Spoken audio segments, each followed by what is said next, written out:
হঠাৎ করে গ্রাম থেকে মেহমান আসা, রান্নার কিছু আয়োজন করলাম। আসসালামু আলাইকুম। যে যেখানে আছেন আল্লাহর রহমতে ভালো আছেন, আমরাও ভালো আছি। এখানে আমি মাংস কেটে ধুয়ে পাত্রে নিয়ে নিয়েছি। এখানে চাউল আছে 1.5 কেজির মতো।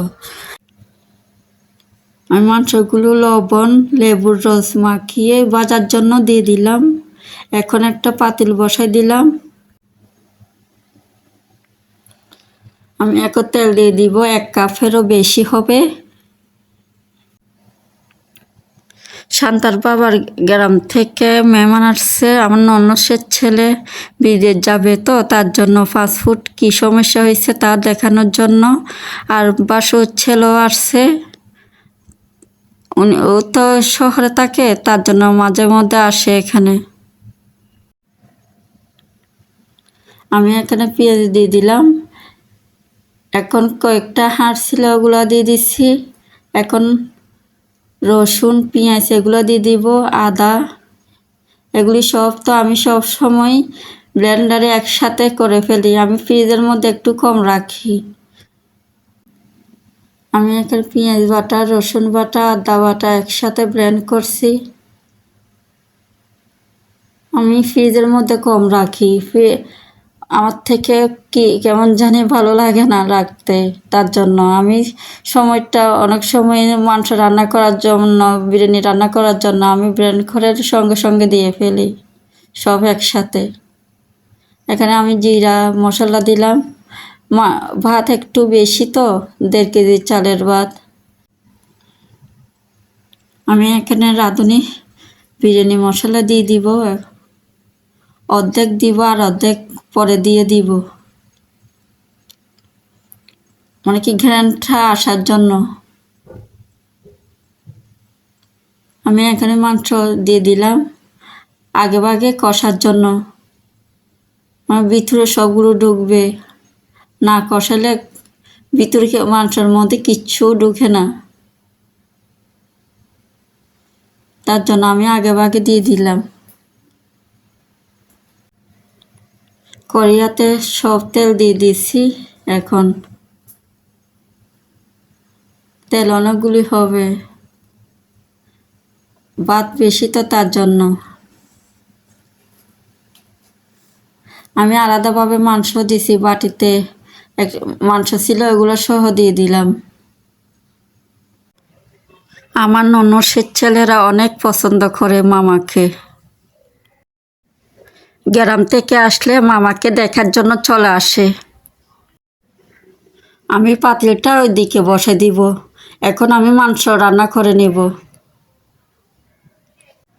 আমি ওই চুলায় নিয়ে গেছি মাংসটা কষানোর জন্য। আমি এখান থেকে চুলা খালি যাচ্ছে যে পাতিলটা বসাইয়ে তেলগুলি দিয়ে পেঁয়াজগুলি দিয়ে দিছিলাম।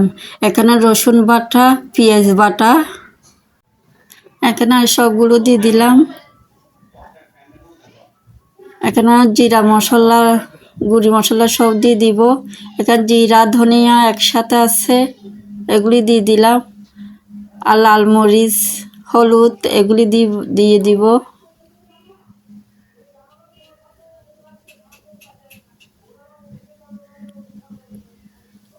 এগুলি একসাথে দিয়ে আমি নাড়াচাড়া করে নিব। একটুখানি পানি দিয়ে দিব। আপুরা আরও ভালো পারেন রান্না করতে আমাদের চেয়ে। আপনারা তো অনেক ধরনের মশলা ব্যবহার করেন। আমি অনেক সময় না সরিষা বাটা, নারকেল বাটা এগুলো সহ দিয়ে থাকি। এখন হাতের কাছে নাই যে আমি কিছু দিতে পারলাম না। বাটিতে 2টা মাংস ছিল, এগুলো সহ দিয়ে দিলাম। আমি ভালো করে কষাই, এখন আলু সহ দিয়ে দিব। এখানে আলু সহ দিয়ে দিলাম, দিয়ে আরও ভালো করে কষাই, একটুখানি পানি দিয়ে দিব।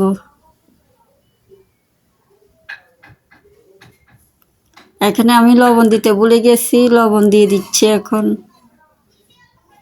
ভালো করে নাড়িয়ে অন্য চুলায় নিয়ে যাবো গা কষানোর জন্য। আমি পাত্রটা এদিকে নিয়ে আসবো।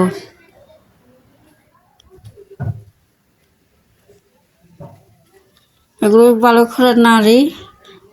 আমি কিছু দুধের সাথে লেবুর রস মিশিয়ে দিয়ে দিলাম। সরি দিয়ে দিব। আমি দুধগুলি দিয়ে দিলাম, ভালো করে নাড়ি আমি মাংসগুলি তুলে নেব। ভাত বেশি যে তার জন্য ভেঙে যাবে, তো তার জন্য আমি তুলে নিলাম। এখানে আলু সহ দিয়ে দিলাম। এটা ভিডিওতে ক্যামেরা অফ ছিল, আমি তুলতে পারি না এটা। এখন আমি চাউলগুলো সহ দিয়ে দিব।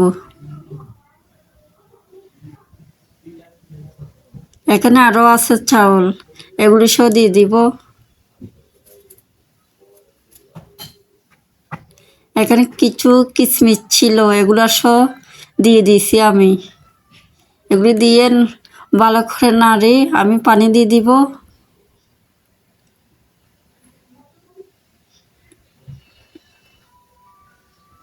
দেখেন ভাত অনেকগুলি তো তার জন্য।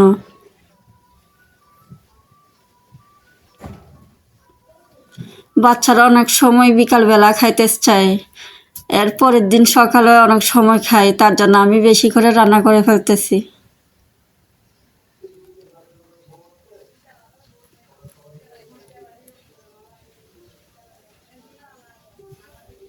এখানে আমি পানি দিয়ে দিলাম, অনেকগুলি পানি লাগতেছে, আমি সম্পূর্ণ দিয়ে দিলাম। এরপরে একটু বলক আসলে আমি মুরগির মাংসগুলি দিয়ে দিব। আমি এই যে বলক আসছে, আমি মুরগির মাংসগুলি দিয়ে দিব।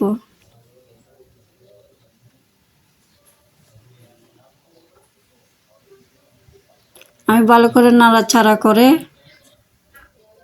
নিব। বাটিতে অল্প কিছু বাজি ছিল, এগুলো সব দিয়ে দিলাম। এখন আমি ভালো করে নাড়ি ঢাকি দিলাম। দেখেন হয়ে গেছে আমার ভাতগুলি, আমার মাংসগুলি হয়ে গেছে। এখন আমি সবার জন্য বাড়ি দিব। এখানে মাংস আছে, কিছু গরু মাংস ছিল আগের, আর কিছু মাছ ছিল, আর সালাদ। আমি এখন নিয়ে যাব। আমি সবাইকে খাওয়ার জন্য দিয়ে দিলাম। খাওয়ার পরে আমাদের ঘরে এই অবস্থা, রান্নার ঘর। আপনাদের ঘর কি এরকম হয় রান্না খাওয়ার পরে? আজকে এ পর্যন্ত। আল্লাহ হাফেজ। আসসালামু আলাইকুম।